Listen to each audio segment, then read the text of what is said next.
Hello, Assalamu alaikum. My name is Mohammad Danish Kazdar. I'm a fellow member of ACCA. और today we are going to talk about corporate governance. आसान लफ्ज़ों में समझेंगे corporate governance कहते किसको हैं. So corporate governance is a system of rules, practices and processes by which a company is directed and controlled. Companies को किस तरीके से डायरेक्ट किया जाता है, कंट्रोल किया जाता है, ये उसके हवाले से. उसमें हम देखेंगे कि उसमें रिलेशनशिप्स क्या होते हैं, management, BOD, board of directors, controlling, minority shareholders and other stakeholders. Benefits क्या हैं गुड कॉर्पोरेट गवर्नेंस के? That it results in investor confidence and can discourage and can encourage outside investment. Over the past several years, the importance of corporate governance has been highlighted by an increasing body of academic research. Basically research से ये पता चला है कि जिन companies की corporate governance अच्छी होती है तो वहाँ की जो इकोनॉमिक वैल्यू है वो ज़्यादा होती है. So it's not just about some fancy terms या कोई फॉर्मेलिटीज़ फुलफिल करना है. Good corporate governance which would actually result in positive and in increasing returns for your company.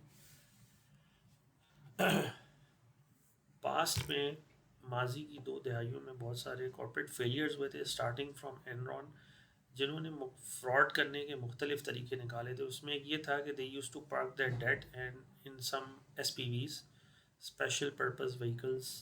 ऐसी कंपनीज बना दी थी, वहाँ पे वो अपनी चीज़ें हाइड कर रहे थे. उसका नतीजा ये हुआ था कि जब मामलात सामने आए तो पता ही चला कि जो $90 का शेयर है वो 26 सेंट का हो गया. इसी तरह से जो वेल्स फार्गो थी, इसके एम्प्लॉयज़ ने मिलियंस ऑफ फेक अकाउंट्स खोले थे. अब ये ऐसा नहीं है कि कोई एक दो एम्प्लॉयज़ कर रहे हैं और किसी को पता नहीं है. It's because of a poor ethical culture and a weak corporate governance कि बोर्ड में वो चीज़ें आ ही नहीं रही हैं, बोर्ड को अपनी रिस्पॉन्सिबिलिटीज़ का पता ही नहीं है, और दे आर वर्स्ट सिचुएशन ये है कि वो खुद इन्वॉल्व है. और एक मेजर फ्रॉड जो होता है वो रेवेन्यू रिकग्निशन पे होता है. That when the company start to book revenue on an improper basis. Revenue recognition के हवाले से मैं आपको कहूँगा कि IFRS 15 आप देखें उसको, उसमें 5 स्टेप अप्रोच है टू रिकॉर्ड द रेवेन्यू, कि किस तरह से रेवेन्यू रिकॉर्ड किया जाता है. अगर आपने किसी को कोई सर्विसेज बेची हैं फॉर 12 मंथ्स और आपको उसने एडवांस पेमेंट कर दिया है तो आपका रेवेन्यू जो है वो 100% नहीं हो सकता. You have to book revenue accordingly to the fulfilment of your performance obligations. तो वो आप देखिएगा IFRS 15, उससे आपको पता चलेगा किस तरह से रेवेन्यू रिकॉर्ड करना है. ये हम देख चुके हैं कि कॉर्पोरेट गवर्नेंस का फ़ायदा क्या है, कि उससे इन्वेस्टमेंट अट्रैक्ट होती है, reduces risk, improves performance, enhances reputation. अब हर कंपनी ये चाहती है कि उसको ये बेनिफिट्स मिलें, so they need to adopt the good practices of corporate governance. अच्छा, ग्लोबली क्या है, there are 2 codes of corporate governance, the UK combined code and the Sarbanes Oxley act. UK combined code is more of a principle based approach that it asks you to comply or explain. So you have to comply with all the requirements, and if not, then you have to explain any non-compliance. On the other hand, Sarbanes-Oxley is quite stringent. It talks about a rule-based approach, which means that you have to comply with the rule, and if in case of non-compliance, you can face a penalty. अच्छा, ये पाकिस्तान की बात करें तो वहाँ पे आपको सबसे पहले जिस चीज़ को जहन में रखना है वो ये कि SECP क्या है, securities and exchange commission of Pakistan. It is the primary regulator of corporate governance in Pakistan. चाहे कोई भी कंपनी हो, public limited, private limited, single member, वो तमाम कंपनीज जो हैं वो SECP के साथ रजिस्टर्ड होती हैं. और SECP ने मुख्तलिफ गाइडलाइंस निकाली हुई हैं. मोस्ट इम्पॉर्टेंटली कंपनीज एक्ट 2017 ये हर कंपनी में अप्लाई होता है. उसके बाद कोड ऑफ कॉर्पोरेट गवर्नेंस, जिसको हम CCG भी कहते हैं, तो ये हर कंपनी सेक्टर के लिए उसने डिफरेंट निकाला हुआ है. लिस्टेड का अलग है, पब्लिक सेक्टर का अलग है. उसके बाद पाकिस्तान स्टॉक एक्सचेंज है, उसने अपनी रेगुलेशंस इंट्रोड्यूस की हुई हैं. That is only applicable to listed companies, other than listed पे ये अप्लाई नहीं होती. उसके बाद अगर लिस्टेड कंपनी है तो उस पर CDC रेगुलेशंस भी अप्लाई होंगी. शेयर्स के हवाले से कुछ मामला होते हैं, उसके ऑडिट्स होते हैं, तो वो चीज़ें CDC रेगुलेशन से कवर होती हैं. Securities act, it is again applicable to listed companies. उसका मकसद क्या है कि it elaborates the licensing and regulation of market intermediary insider trading. Insider trading पता ही है आपको कि it is about gaining such information which is price sensitive, और अगर कंपनी के किसी अहम अहदेदार के पास ऐसी मालूमात हैं जो शेयर की प्राइस को अफेक्ट कर सकती हैं, then he or she is prohibited to deal with the shares of the company. अगर उसको पता है तो उसको सीक्रेट रखनी है, और अगर कंपनी के पास जैसे ही वो इन्फॉर्मेशन आती है तो company has to notify that information to the market. ठीक है, बट जो एग्जीक्यूटिव हैं जो वहाँ पे काम कर रहे हैं, ही और she can not use that information to gain advantage in the form of shares trading. उसके डिटेल्ड रूल्स हैं, वो PSX रेगुलेशंस में हैं, वो उस पर हम बाद में बात करेंगे। Corporate governance is basically, it is about these things: BOD, board committees, investor relations, ethics and compliance. तो board of directors की सबसे पहली चीज़ है वह composition है, that the board needs to have diverse people from diverse background. ऐसा नहीं हो सकता कि एक board पे सारे के सारे chartered accountants बैठे हुए हैं या engineers बैठे हुए हैं. There has to be a mix of experience on the board. Board को अपनी रोल्स एंड रिस्पॉन्सिबिलिटीज़ का पता होना चाहिए। सेक्शन 204 है कंपनीज एक्ट का, और आई बिलीव सेक्शन 183 है powers of the board. Board को पता होनी चाहिए। इंडिपेंडेंस, डाइवर्सिटी, अब जो SECP ने ये बात लाजमी कर दी है that that should be one, at least one female director on the board.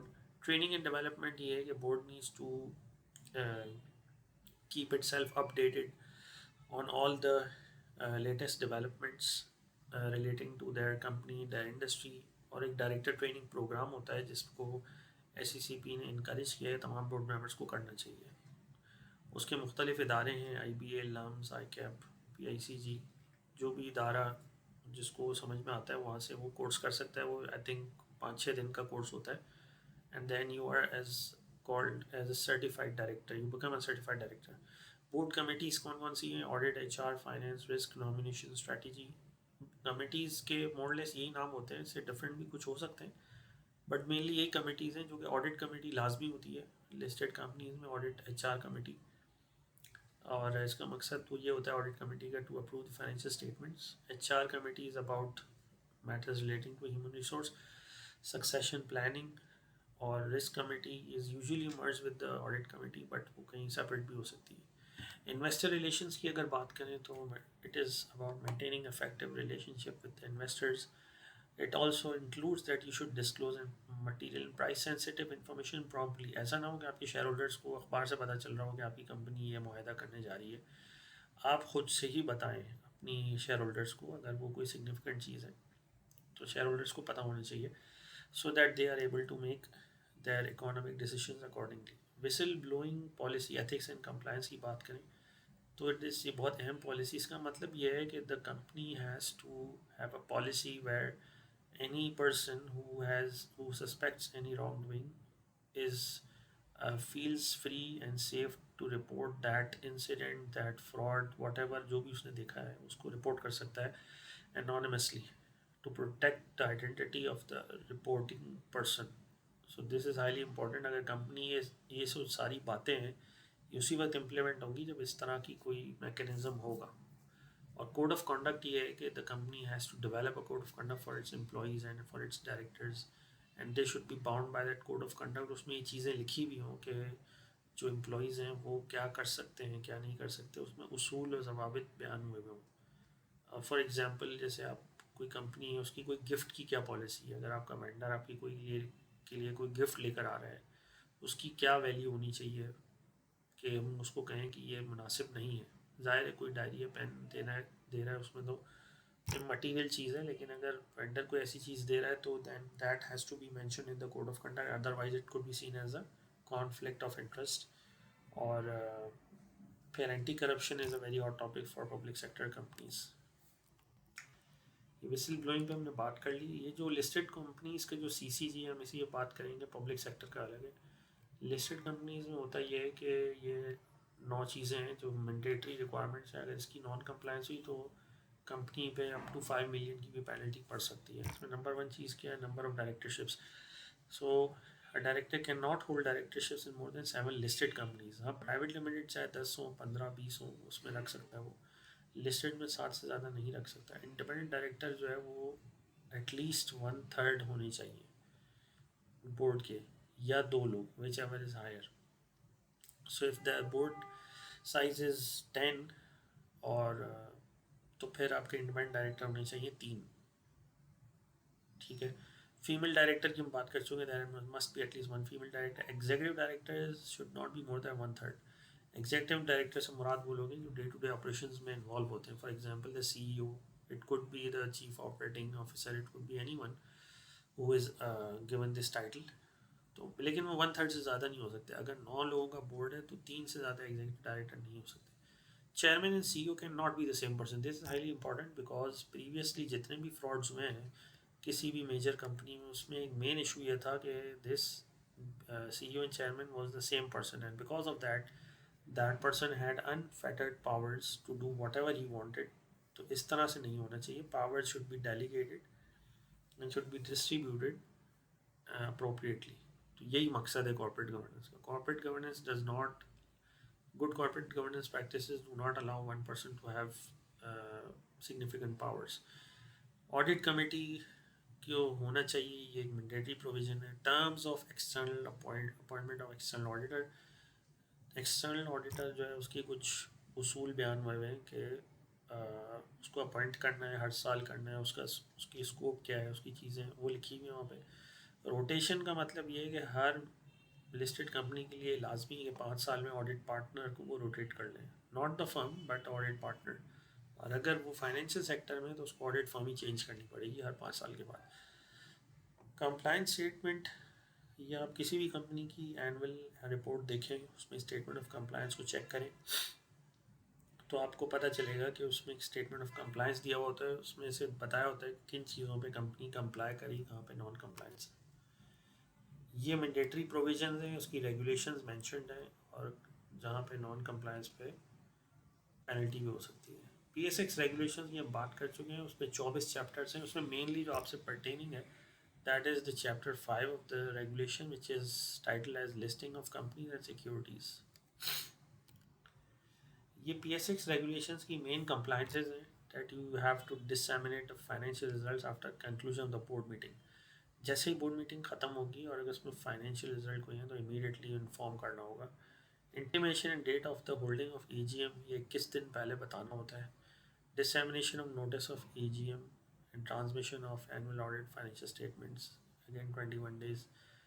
और फ्री फ्लोट का जो स्टेटमेंट है ये एक ऑडिट होता है फ्री फ्लोट का, उसको मैं डिटेल में अभी नहीं बता सकता। If you want you can study this regulation. तो ये भी जो है हर साल करना होता है और विद इन 120 डेज को ये सबमिट करना होता है। फिर AGM का कंडक्ट करना, उसके हवाले से जो कंप्लाइंसेस हैं उसके फिर मिनट्स हैं वो सबमिट करने होते हैं। और फिर अकाउंट्स की कॉपी और जो रेलेवेंट चीज़ें। एक corporate briefing session is something new in the sense that हम ये हर साल करना और विद इन 30 डेज़ करना मैंडेटरी हो गया, with in 30 days of the AGM। तो ये कॉर्पोरेट ब्रीफिंग सेशन भी जो है वो हर साल करना होगा आफ्टर द AGM। अब किसी भी कंपनी का जो कॉर्पोरेट अफेयर्स या कंपनी सेक्रेटरी डिपार्टमेंट होता है उसके पास मेजर चीज़ें क्या होती हैं, वो ये होती हैं that it has to conduct the board and board committee meetings, annual general meeting, coordination with the share registrar for the AGM। ये बोर्ड मीटिंग्स कंडक्ट करना जो है ये सबसे अहम काम होता है कंपनी सेक्रेटरी का। और उसके हवाले से जो भी फॉर्मेलिटीज़ हैं जो CCG में मैंशन है, जो रिक्वायरमेंट्स हैं, 7 days notice, the chairman has to set the agenda, ये सारी चीज़ें उसको इंश्योर करनी होती हैं। Maintenance of various statutory registers, या आप कंपनीज रेगुलेशंस 2024 अगर खोल के देखें तो उसमें मुख्तलिफ रजिस्टर्स मैंशनड हैं, register of directors, share holders, charges, beneficial owners वगैरह वगैरह। वो तमाम रजिस्टर्स को मेंटेन करने होते हैं। फाइलिंग्स करनी होती हैं, वट एवर फाइलिंग्स, AGM हुई है, किसी कोई डायरेक्टर अपॉइंट हुए हैं, किसी ने रिज़ाइन किया है, ये सारी चीज़ें फाइलिंग होती है। इसको फॉर्म 9 कहते हैं, उसके थ्रू फाइल होती है। और शेयर्स ऑडिट ये हम बात कर चुके हैं। अच्छा, कंपनी सेक्रेटरी के पास तमाम अहम डॉक्यूमेंट्स होते हैं, for example certificate of incorporation, title documents वगैरह वगैरह। Then company secretary has to ensure proper delegation of powers through a mechanism of sub power of attorney. एक कंपनी में यूजुअली सीईओ या कंपनी सेक्रेटरी ऑथराइज होता है company के behalf पे दस्तखत करने के लिए, लेकिन किसी और बंदे के पास ये पावर्स नहीं होती, तो एक डॉक्यूमेंट बनता है सब power attorney which authorises that set person to approve those documents on behalf of the company. फिर कंपनी की जो वेबसाइट होती है उसको मेंटेन करना, वेबसाइट का वो पोर्शन जिसका ताल्लुक इन्वेस्टर रिलेशन से है, तो उसमें SECP ने एक सर्कुलर दिया हुआ है कि वेबसाइट पे क्या क्या चीज़ें होनी चाहिए from a corporate governance perspective, वो चीज़ें वहाँ पे डालनी है। Matters related to share holder and share registrar, तो अगर आपकी सारे शेयर होल्डर्स हैं, आपकी पब्लिक लिस्टेड कंपनी है, तो शेयर रजिस्ट्रार आपने अपॉइंट करना लाजमी है। और फिर होता ही है कि शेयर होल्डर्स के मुख्तलिफ मामला होते हैं, transfer of shares, transmission of shares, एक शेयर होल्डर का इंतकाल हो गया, उसके बेटों के नाम पे शेयर्स ट्रांसफ़र हो रहे हैं। अब ये सारी चीज़ें एडमिनिस्ट्रेटिव होती हैं, इसको मैनेज कंपनी सेक्रेटरी को ही करना है। Of course he has hired a share registrar, but ये चीज़ें बहुत इंपॉर्टेंट होती हैं डे टू डे अफेयर्स में। Annual report as best corporate report BCR criteria outline by the ICAM। Annual report की जो क्रिएशन है उसमें कंपनी सेक्रेटरी का बहुत की रोल होता है। उसमें I would strongly recommend you to go through this best corporate report BCR criteria. उसमें आपको पता चलेगा कि एनुअल रिपोर्ट में क्या क्या चीज़ें होनी चाहिए और किन चीज़ों पे जो है वो आपकी कंपनी की annual report you can actually share your interest with the ICAP।